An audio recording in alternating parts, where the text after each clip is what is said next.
first step in preparing the exterior of the home for painting is pressure washing. Use a gas-powered unit with at least 2,500 psi and hook up to the owner's water supply. Most washers have an injector attachment that makes it possible to add detergent and/or bleach to the water after it passes through the pump. Keep plenty of bleach on hand and use it anytime you see mildew on the home. Most pressure wash units come with a 4-foot wand attached to the gun and 50 foot of high-pressure hose.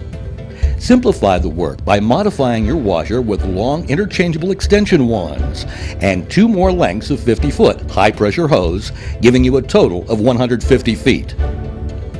Thanks to the long wands, you can now wash an entire side of the house with just a few moves and a tall stepladder. And with 150 foot of hose, there's no need to move the washer once it's in place.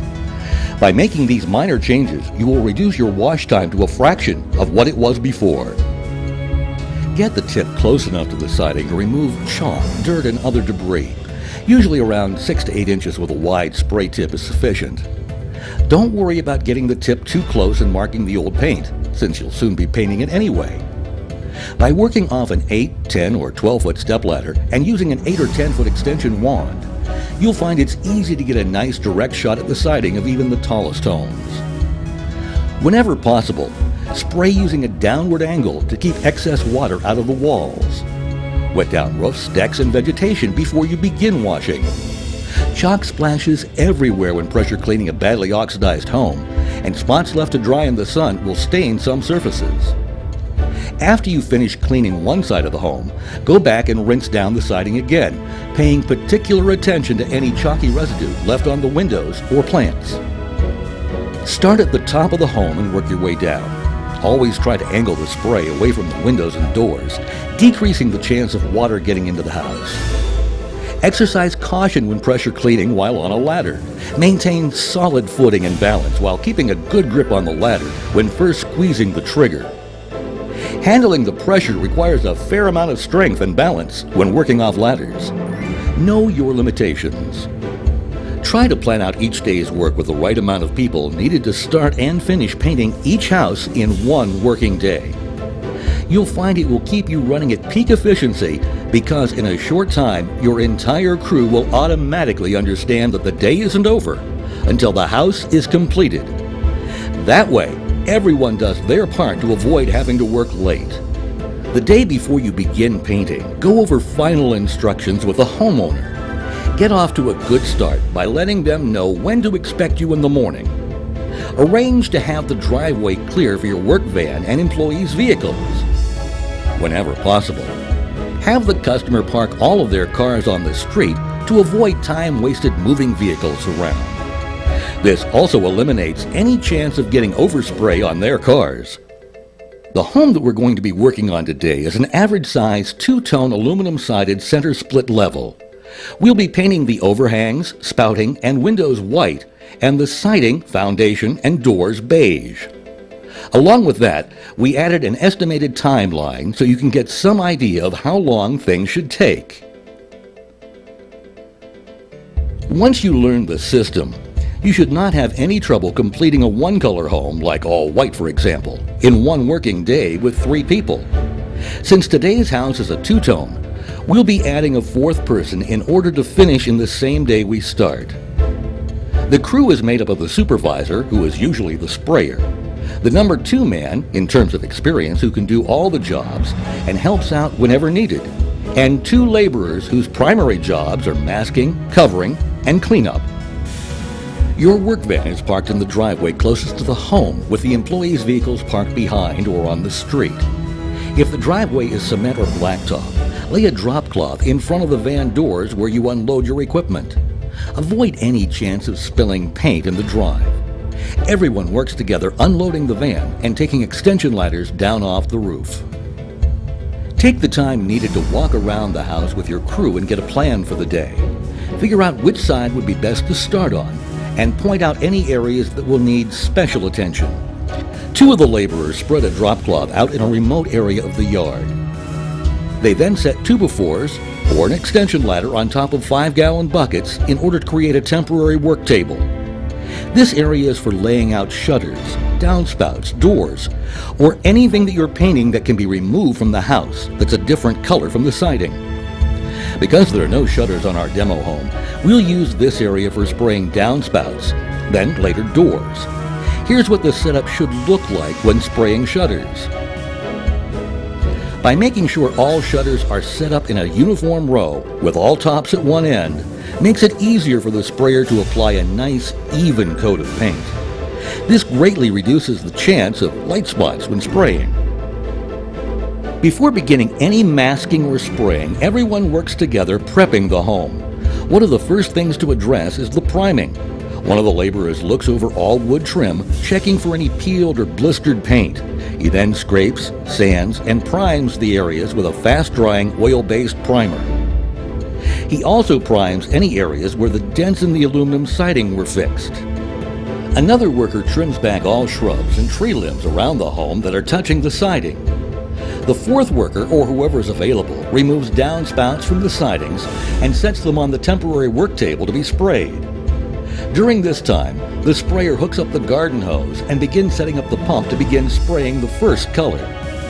The sprayer sprays the first coat of paint on the downspouts, then begins caulking around all windows, doors, and open gaps. Everyone else begins masking and covering, usually on the sunny side of the home first. That's always the driest, warmest side. The colder the surface, the harder it will be to get the masking tape to stay in place. All workers work together getting the entire side of the home masked and covered completely before moving to the next side. When masking windows and doors, cover them completely with 12-inch masking paper.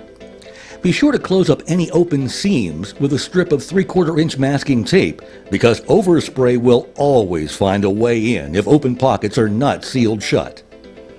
Let the least experienced workers mask off easier areas like roofs, chimneys, and block foundations. Always use a strip of duct tape first when masking off these areas, because masking tape alone doesn't have enough adhesive to hold the paper to the shingles, brick, or cement long enough to get through the day. After running a strip of duct tape at the dividing line where the painted areas, like the siding, meet the unpainted areas, apply your masking tape with a 12-inch wide paper directly onto the duct tape. Then tear off about a 6-inch piece of duct tape to hold the other end of the paper in place. Use drop cloths that cover out from there, usually around 6 to 8 feet are enough, depending on how the wind is blowing and the color of the roof. The sprayer applies a second coat of paint to the downspouts, then cleans out the pump and changes to the soffit color if it's a different color than the downspouts. He then gets his ladders in place to begin spraying behind the maskers. If he's not done with the caulking, the number 2 man stops masking and finishes up the caulking so the sprayer can begin spraying. The sprayer begins spraying the overhangs and anything else that's white. In this case, he also sprays the windows at this time. Because there's rough wood, he quickly brushes in the paint after spraying the first of 2 coats. During this time, the sprayer keeps an eye on what everyone else is doing and makes sure all necessary areas around the home are covered, paying close attention to which way the wind is blowing. Unless the shingles are the same color as the paint you're spraying, you'll need to use a 4-foot metal spray shield to block any overspray from getting on the roof. Have several shields ready.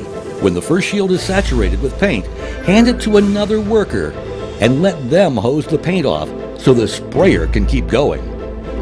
Getting the first color on the house as soon as possible is the top priority at this time. Everyone works together doing whatever is needed to keep the sprayer spraying, because what he's painting now needs to dry quickly enough to be able to stick masking tape to in a few hours. The sprayer finishes spraying the first color. Maskers finish masking and covering all unpainted areas around the house, leaving only the soffits to be masked off. If the sprayer still has a lot to do to finish the first color, the number 2 man helps him finish spraying that first color. The sprayer cleans out the pump, then puts the siding color in and gets ready to start painting the siding. The maskers take the doors off by popping the hinge pins. Then, after moving the downspouts off the drops, set the doors in place to be bordered with masking paper and prepped for painting. They then cover the openings that were made by removing the doors, check that all drops are still in place around the house, and get ready to mask off the soffits. The maskers work together, masking off all overhangs by running a 12-inch strip of paper taped directly to the J-channel where the soffit meets the siding. While doing that, they also close in all the windows with paper. Since all other masking, covering, and general prep work was done earlier in the day while the overhangs and windows were drying, this part of the process goes very fast. The sprayer begins spraying, following right behind the maskers. He also moves along very fast because he no longer has to shield the roof, which is probably the slowest part of spraying overhangs. Since the doors are being painted the color of the siding, he also sprays them as he gets time, while spraying the siding. At this time, the number 2 man begins helping the sprayer finish spraying the home.